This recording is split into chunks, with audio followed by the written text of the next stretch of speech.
क्षति भयो भारपट्टि क्षतिको यकिन विवरण चाहिँ हाम्रो सिस्टमले देखाउँदैछ। अब मतलब यो चाहिँ अब कति भयो भइसक हामीले चाहिँ क्षति भए पनि हाम्रो क्लेम कम होस् भनेर मतलब हुनसम्मको लागि चाहिँ हामी त्यही करेक्सन गर्छौँ र नहुने कुरो बिल भाउचर पेश गर्छौँ। यो इन्जिनियरहरूले नै गर्ने हो।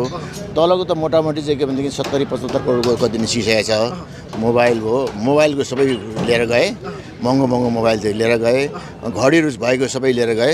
रक्सीको पनि चाहिँ मतलब चाहिँ धेरै रक्सीहरू लिएर गए। अझै यिनीहरूले चाहिँ ट्रली लिएर जाने कोसिस गरेको थिए, त्यो चाहिँ के भन्ने हुन सकेन। कपडाहरू लिएर गए।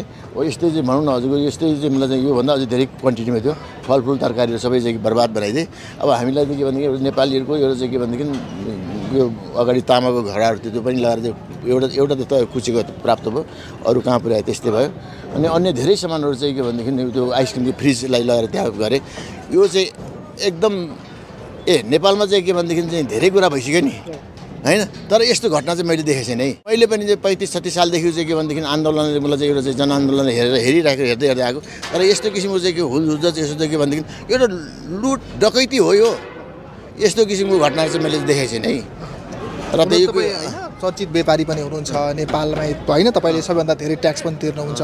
धेरै राजनीतिज्ञहरूसँग प्रतिपक्ष होस् अथवा अहिले जो पक्षमा हुनुहुन्छ सत्तामा हुनुहुन्छ उहाँसँग तपाईँ अब होइन नजिक पनि हुनुहुन्छ। यी नजिक भएको भएर टार्गेट गरिरहेको हो कि कसरी बुझ्नु भएको छ? मिनबहादुरले चाहिँ कमाएको र यो पैसा चाहिँ यहीँ चाहिँ राखेको, कमाएको मात्रै होइन, यहाँ ब्याङ्कको पनि लगानी छ, यसमा ब्याङ्कको पनि लगाइन्छ। र हाम्रो चाहिँ के भनेदेखि चाहिँ 4 दशकको चाहिँ हाम्रो चाहिँ आर्जन गरेको सबै चाहिँ आम्दानी यहीँ छ, त्यसले देखेको हो। यदि मैले ब्याङ्कबाट लिने अनि बाहिर विदेशमा गएको भए अलि देख्दैन थियो।